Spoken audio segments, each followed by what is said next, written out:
something that, unfortunately, we don't have a very good, solid, proper education in as a result of it being heavily influenced by a number of industries. And we'll talk a little bit about that. I will not get into conspiracies or the government is lying to you or the government wants to kill you. It could certainly be viewed that way, but it's not that simple. It's not the government really wants you dead and whether you have a heart attack. It's just a matter of big business has big money, and the government needs money, and so they tend to listen to people with money, and therefore we've been fed information that may not be that correct. So we'll touch base on it, but no conspiracy theories, nothing too crazy like that. I believe that it is important to get well-balanced information. I don't want to just hear why paleo is the only answer, because it's not. Okay? In my opinion, it is the best answer for a general population. I have a big group of y'all here.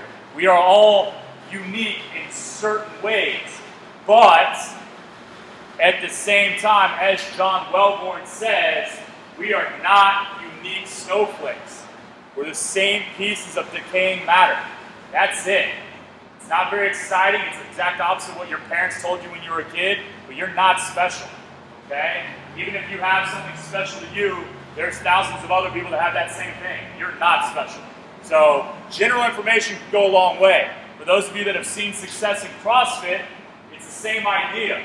CrossFit's not the only way to train, but it's a really easy application for a group of people, okay? And that's why it works. You could certainly get scientific and write out programs that work the best for you individually, but that takes a lot of time, a lot of education, a lot of research. CrossFit, you come in, you show up, get a damn good workout, you leave, okay? And guess what? You look better naked in a month. That's not a bad thing, all right? So same idea here. There are other answers. There's a lot of gimmicks, but there is good stuff. So starting from the top, I don't know if I said it. I'm Ben. I'm one of the owners here, for those of you that are visiting today. So there you go. I coach all the, not all, I used to. The early morning classes, and that's about it, all right? Because they're the best classes, all right? Today, so what is the purpose of this seminar? What is the purpose of good nutrition, okay? Or learning about good nutrition? And for y'all, it needs to just be to gain information, okay? There's so much out there. You know, I get pushed back. We just ran a nutrition challenge with our 9:30 a.m. women's only. And that's it's not all moms. You know, you would assume it's going to be all 30 to 40, 30 to 50-year-old moms. We actually have plenty of young ladies in there in their 20s. But it's all women who weren't very well educated or didn't know why they believe what they believe. And I have one lady, her name's Sharon. She's on vacation for the summer. But you always have one. She fought it. Not going to do it. I don't think it works. Eating meat's going to kill me. I don't like it. She lost 10 pounds. She feels better than she ever has. She did awesome. Okay? But when we started, when it was like, I don't know if I get Sharon to do this, whenever she would say something, I would always ask her, why do you believe that? 9 times out of 10, you have no idea. Okay? My mother, she's 58 years old, about to turn 59. Doing CrossFit for a year. That was a whole ordeal. She's been eating paleo for about a year as well. That was huge. When I started introducing her to the idea, it didn't work. It didn't work. Everything I said was bullshit. I was trying to kill her, okay? There's no way you could have a protein-focused diet and not eat whole grains, avoid beans, all these things. Like, there's no way you could do that and be healthier, okay? And when I sit down, her and I'm rereading Eat the Yolks for Mother's Day present. I said we would do a book club together, okay? So we read a chapter every week and a half. And we sat down this last time, we talked about the chapter on fat, which is where the most misinformation is, and that's why it has the biggest section on the board.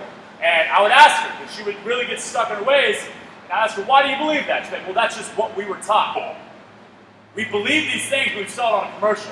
But there's other things that if we saw it on a commercial, we wouldn't believe, like on TV. Of course they're lying about it. So why do we buy so hard into food? Why is it that they couldn't lie to us about food, but they can lie to us about how awesome a video game is or a toy is? Like, oh, on TV, that's not what a McDonald's Big Mac looks like. All right, it's a commercial, all right? You believe that that's false, but you won't believe that when you say Cheerios are good for you, you hate me when I say no, they're not. Okay? So just understand that we're not educated. That's okay. but stop holding on to it because you're not educated. Okay? Be willing, don't have to automatically, but be willing to have an open mind. All right? So information is the goal, and understanding why things may be better for us. Okay? Again, be willing to have an open mind. It's really what it all comes down to. I need to understand how fat works in the body, how carbs work in the body, and how protein works. But how are they broken down? What are they used for? Okay? And once we understand that, then we can choose what we eat.